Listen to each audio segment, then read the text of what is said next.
On today's episode of the show, we have DB coach for the Hamilton TiCats, Coach Craig Butler, on to talk a little Canadian defense. Coach, thanks for making the time for being here and giving us some of your time.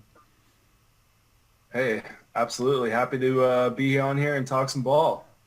So, if you could just kind of give us a kind of quick run through, obviously had a great CFL career and have been around the CFL game for a while. How did you get to become the DB coach with the TiCats, and what's your kind of career in coaching been like so far? Well, obviously, I had a 7-year playing career between Saskatchewan and Hamilton, the CFL. I had suffered a few injuries, knee injuries. So in 2017, I was trying to make my way back into playing, coming back from my knee injury, and then it wasn't in the cards. But luckily, I was surrounded with a lot of great people and a lot of great coaches that kind of saw an opportunity with me. And, I always considered myself a bit of a coach, on the field when I was playing. And, the great coaches that I was around, that I was with, they able to give me a little bit of an opportunity in 2017. And, I was working as an assistant and helping out with special teams and just kind of really it was like an internship that 2017 half season of seeing if this was for me or not. And, about 2 weeks into it, I caught the bug and I realized that I had a lot more to give to football and, I had a lot more to learn from football. So I took the coaching opportunity and ran with it. And, 2018 was another growing year. I got to coach with Jerry Glanville and some great coaches. June Jones was our head coach that year and learn a lot, different system from a coach who's never coached Canadian football ever coming up here. And we had some pretty good success. So, I was just able to get developed by a lot of great people,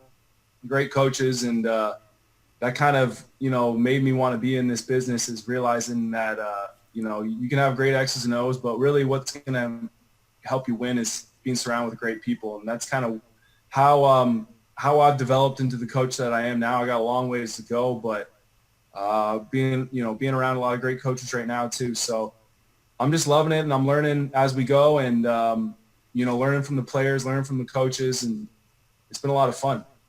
Yeah, I think that's one thing that's such a common part of people's stories. Eventually, we all stop playing, whether that's after high school or after your college university experience, or for guys like yourself after a pro career.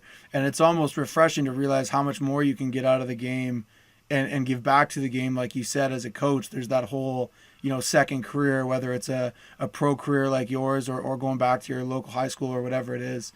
That's been something that I've really enjoyed, seeing that other side of it, and getting to learn the game at a higher level that way. One of the questions I always kind of ask the defensive guys I have on is, what do you think makes a great defensive player? I think we can all think of guys that have transcended the game and have played at a really high level for a long time. What do you think is the key if you're a young aspiring defensive player who wants to take their game to the next level? What do you think is a kind of common trait that makes great defensive players? Yeah, well, it's a great question. There's obviously tons of characteristics out there that you always look for, but for me, the one that popped out in my head was just effort. I mean, you want to be able to have a player that just shows effort no matter what position he's playing, what position he's on the depth chart. You want to have a player that's just got a high motor that, you don't necessarily have to motivate all the time to do it. I think, a lot of coaches say, I'm not coaching effort. I don't necessarily buy into that. I think there is times where you need to motivate and help kind of push people, but I definitely do think there is a lot of meaning into players kind of, motivate themselves. And, the number one characteristic I think that you could coach off of is, a player showing effort, because the technique, schematics, those type of things, those can be learned. Something like effort is kind of in you. Again, you can draw more out of a person, but I think deep down, if you want to get noticed and try to grow yourself as a player, it's running to the ball every play. It's making maximum effort, and it's not just about on the field. It's effort and helping your teammates out.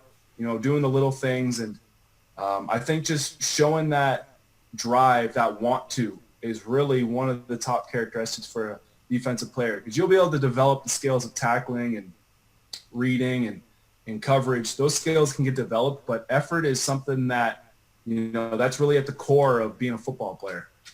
Yeah, I think that the nice thing about that too is that's something that really everybody controls, Yeah. right? And your effort's really on you, and situations will change, and adversity comes up, and that constant effort. And I think it's some of the great guys that I've been able to work with and play with that are having successful CFL careers right now. Is I never looked at a guy like Nakas Onyeka who's playing with the Argos and thought, man, that guy's not flying around today.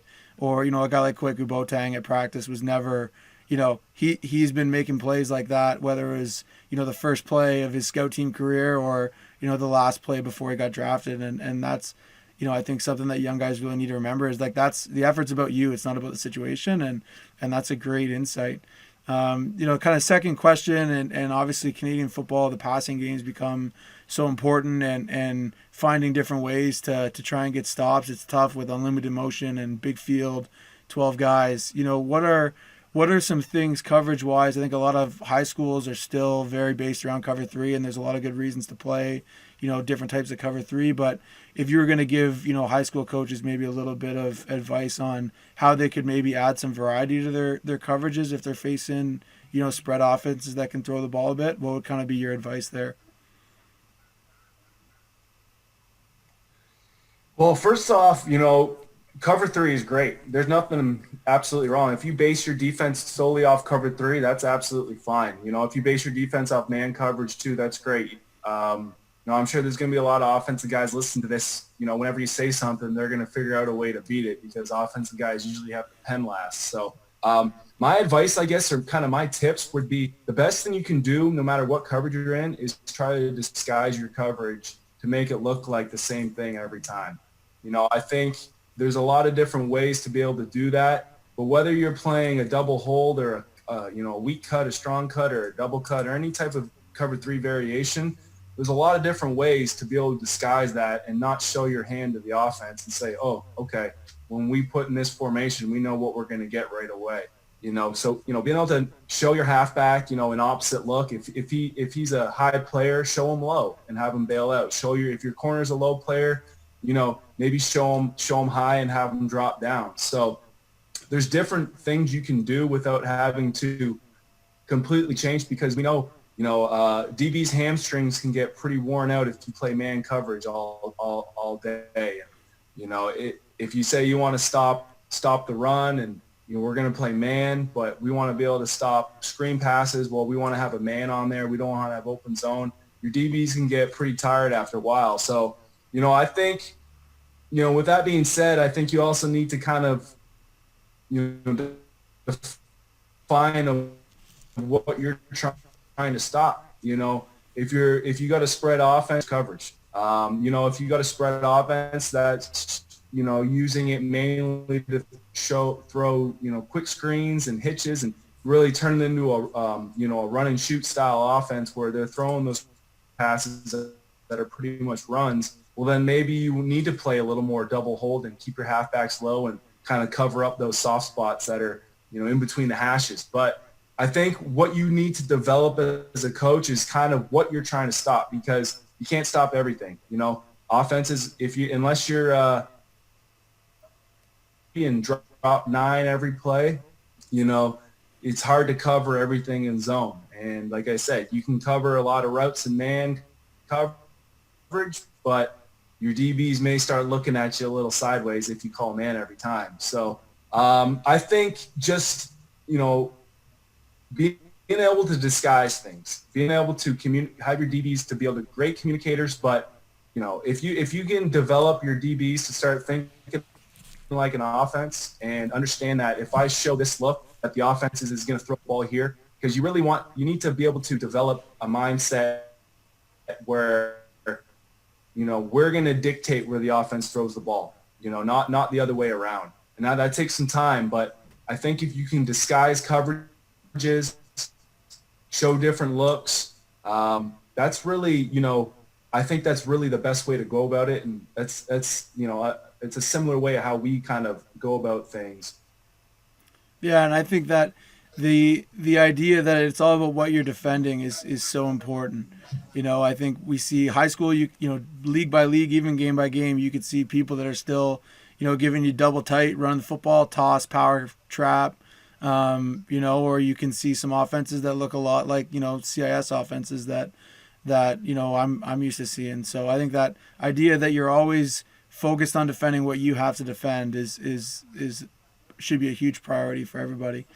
Kind of our main question for today, and what the big idea I wanted to kind of address today is, there's a lot, I think, that goes into a player being consistent and a player, being able to play different situations well. And I think across almost every position, what their eyes are doing and what are their keys and how do they react to those keys is so important, whether you're, a guard or a corner. What are you kind of teaching your guys in terms of where should their eyes be, man versus zone, and how do you want those guys to react in different situations based on what they see?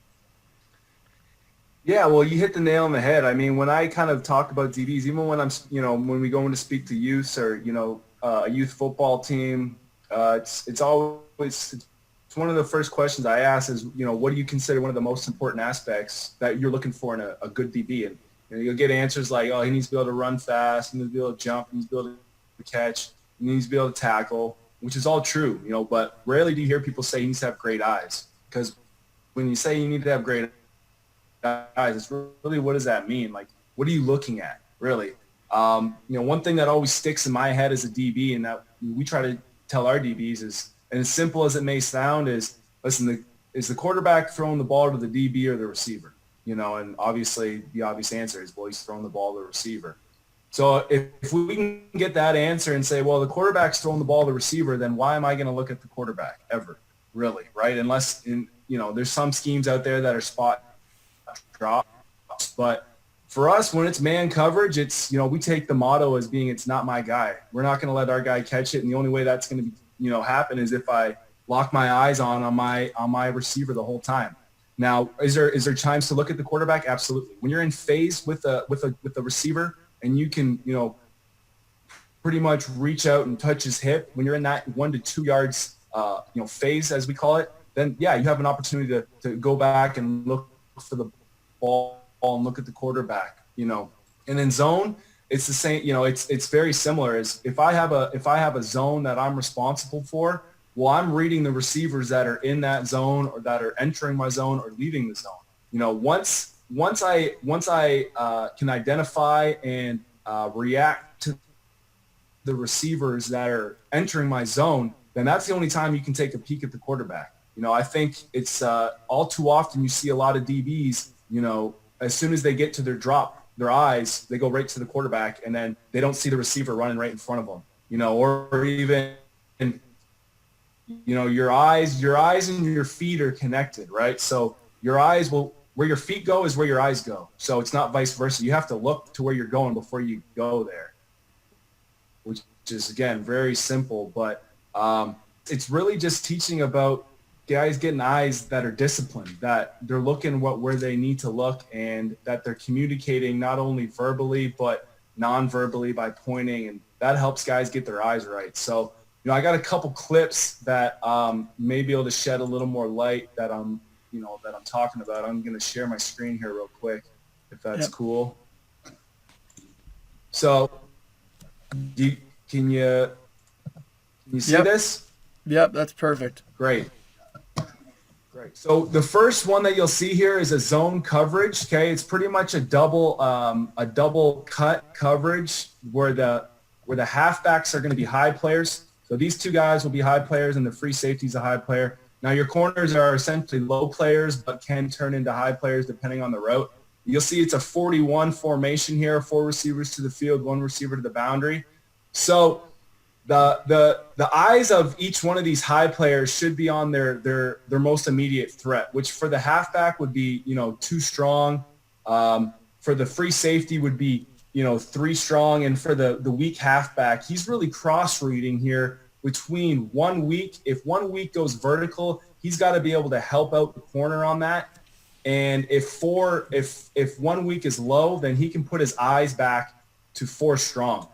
So this is kind of an example of not having disciplined eyes. As we run the tape here, we'll see a very popular, route concept where they're trying to stretch you vertically. So at this point, if I'm this boundary halfback, or this weak side halfback, I know that 1 week is not vertical, so he's not a threat. So my eyes, instead of going back to the quarterback, need to go to my next threat, which would be cross-reading to the field. And it works in conjunction with the free safety as well. His read is the same thing. Now, I have 3 vertical coming at me. He doesn't know what's going on in the boundary. So what needs to happen is the communication between the halfback and the free safety, being able to pass this off. And you'll kind of see it's actually really it's better to see it from the end point of view, because you can kind of see the free safety's eyes. So he's getting dropped. He's dropping back here.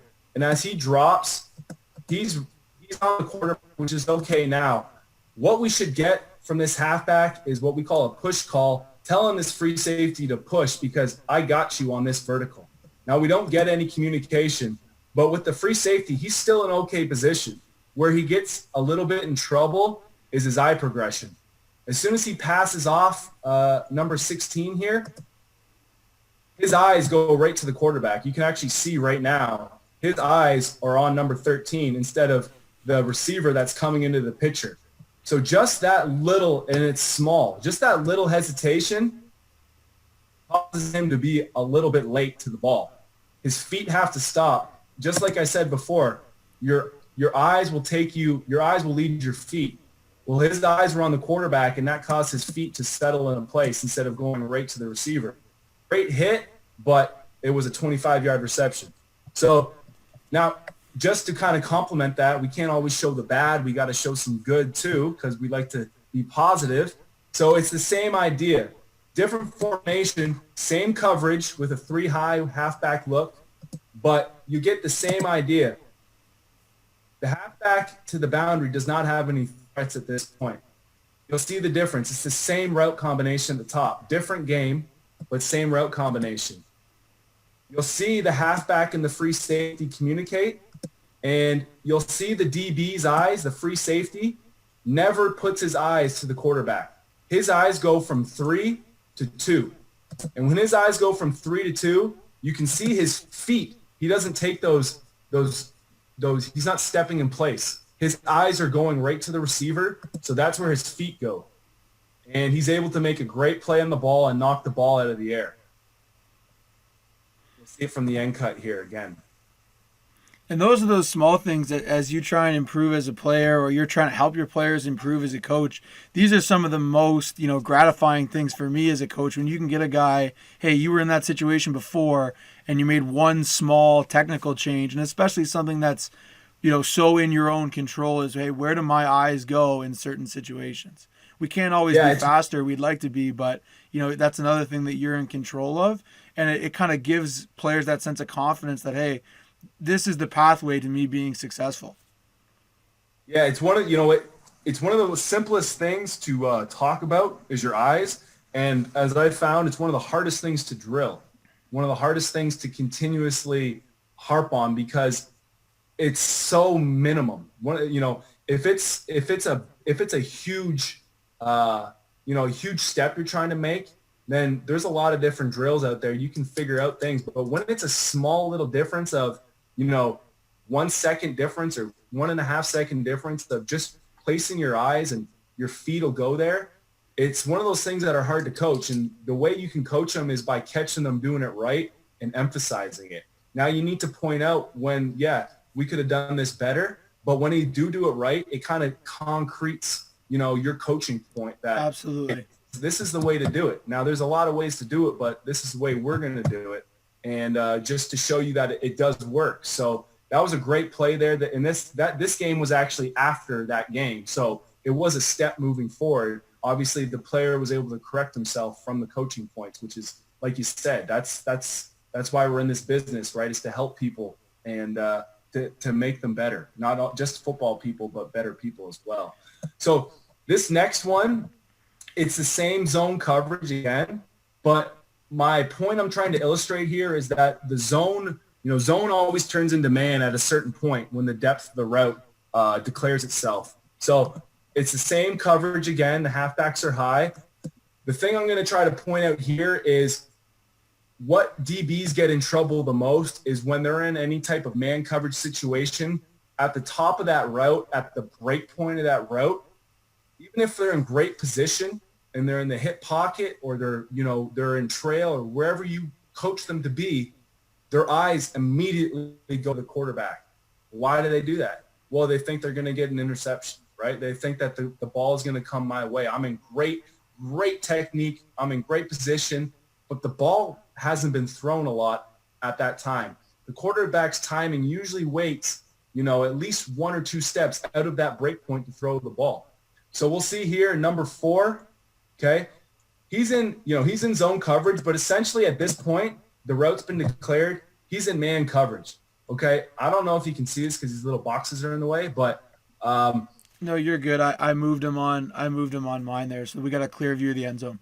okay, great. So what number 4 does great here, and the halfback does great, is out of his break, his eyes go to the receiver for at least 3 steps until what we call in phase. So you'll see here. I'll slow it down. So the DB out of the break, instead of his eyes going to the quarterback, they go right to the receiver for at least 3 steps. Now at this point, I'm in phase. The route's been declared.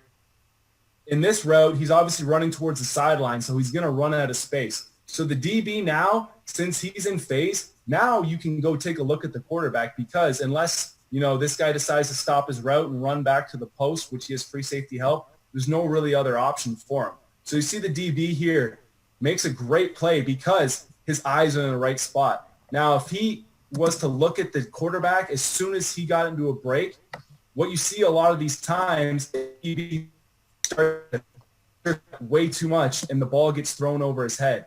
But because he was able to, get in phase and then put his eyes onto the quarterback, that's why he was able to make a great play. Yeah, it's the margin of error is so small, and I think that's one of the challenges in coaching a lot of things in football is it's those moment to moment decisions. You got to kind of understand your system and say, okay, this is the mistake that happened before the outcome that we can improve on to help fix the outcome, right? And I think there's so many different skills in football, but from a coverage standpoint, it's that understanding, it's not about all you should have. What I always heard in high school is you need to have more cushion, right? You got to beat deep. You got to be deep as the deepest, and sometimes you're trying to make a play and there's so many things to think about. It's as a coach being able to pinpoint those little details that you can give back to your guys and say, hey, you're in control of this, right? It doesn't matter whether the guy runs a 4.4 or a 4.9. Your eyes were in the wrong spot. That's what you got to focus on. I think that's so crucial for coaches to hear.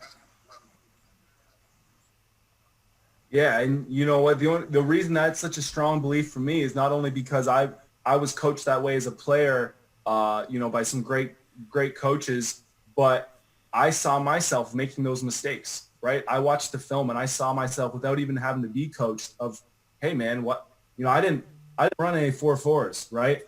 But what I was able to do was I think I was disciplined with my eyes that, sometimes a 4.6 guy can get there quicker than a 4.4 guy if his eyes are in the right place. And I think when you tell players that kind of turns a light bulb on because everyone is blessed with 4.4 speed. Absolutely. Guys run 4.7s or 4.8s. And if you can tell them that, hey, I can get there just as fast as you can because my eyes are more disciplined, I think that's going to make a player be able to jump on it and really, embrace and grasp that concept. So the last one I'll show you here is just a player's eyes. Again, this is a strictly man coverage play. We'll look at this player here in particular. Okay, we're in man coverage. All right, it's a second down and medium call, so we had to be in a man coverage. But what you'll see at the top of the route here is kind of the opposite of what we just talked about. Is the DB's kind of the receiver has an option route on him. He's kind of reading the DB's leverage, which is fine. But the DB, the only mistake he makes is his eyes is probably. The only way to find out is to ask him, obviously. But to me, it looks like his eyes are watching this player's head and not his hips. So the little shoulder shake and head shake causes our DB's eyes to look at the quarterback. You can see right now that this DB is looking at the quarterback when he's in man coverage. So immediately, that's a bit of a problem. So as we run it, you'll just see the DB, he gets shook just by a little move because his eyes aren't disciplined and he's not looking at the receiver. He's looking at the quarterback. So, he makes a great tackle. He finishes the play. It's only a 6-yard gain or a 7-yard gain, but it's a first down.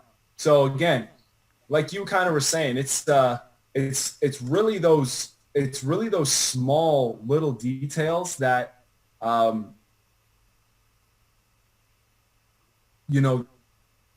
that you can kind of make or break, coach, that need to be recognized, that need to be drilled. So yeah, for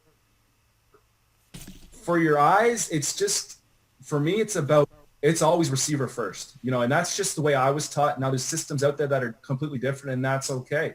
But for me, it's receivers first, receiver quarterback, receiver quarterback. Until I'm on phase, I can't look at the quarterback. And if you tell your high school coaches are listening, and if you drill home that to the DBs that the quarterback's not throwing you the ball, then I think that'll make them understand that, okay, I need to just look at my receiver, because interceptions, they're kind of the product of, all those drills that you do, right? They're going to happen.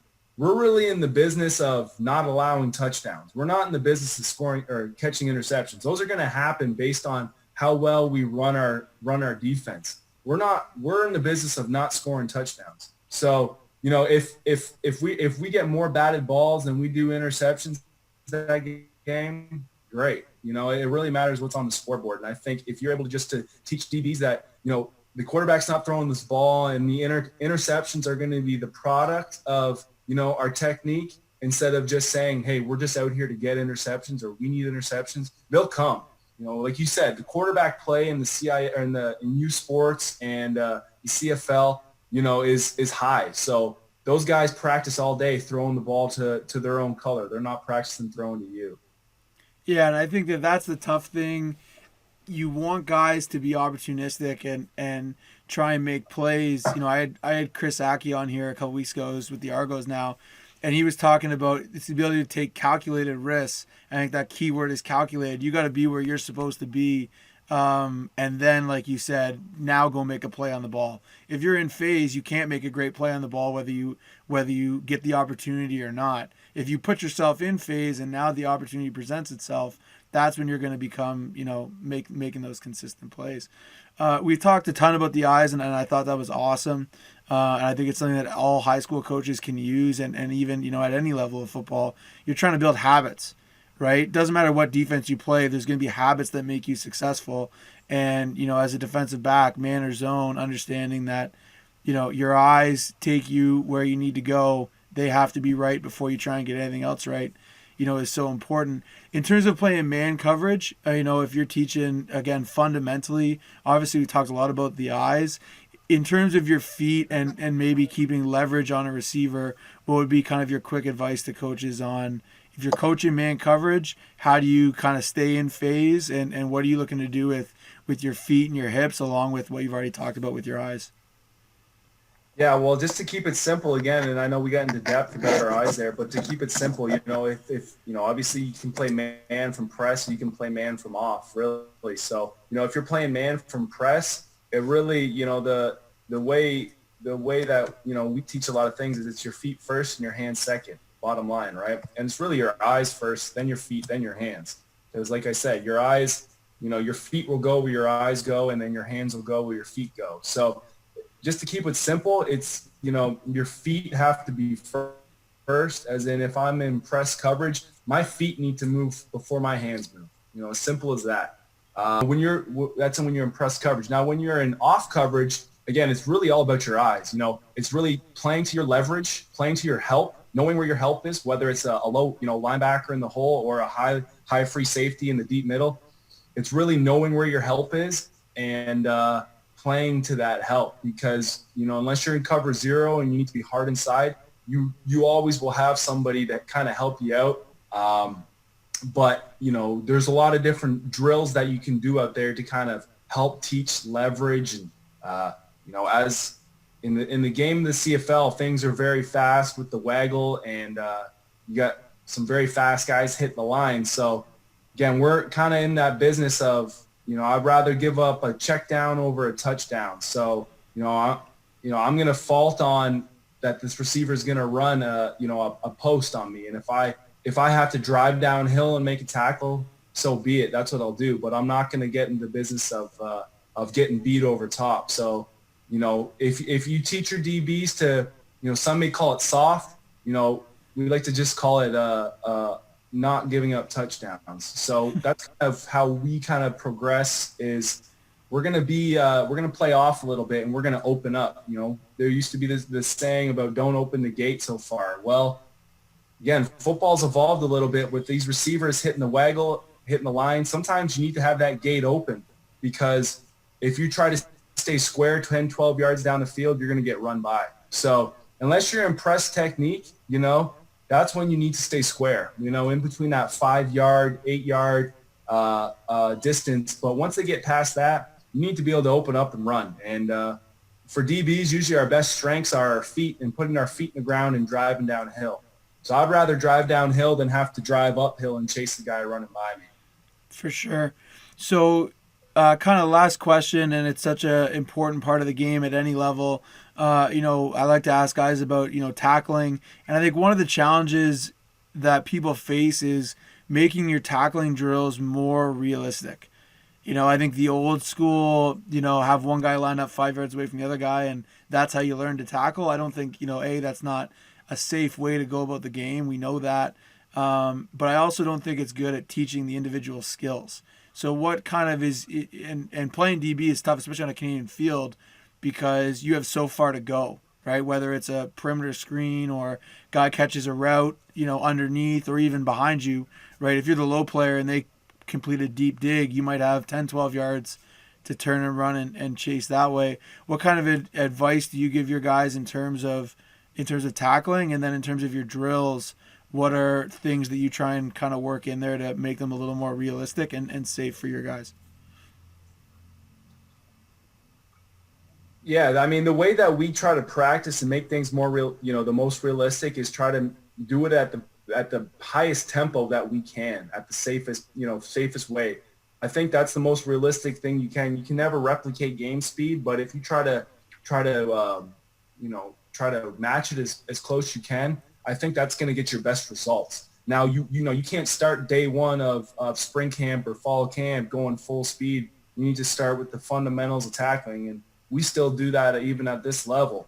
But once you kind of establish those fundamentals, I think if the highest tempo that you can run your drills at, any drill, especially tackling drills, that's going to get your best results. I think there's tons of drills out there, obviously, great drills, especially the safe contact.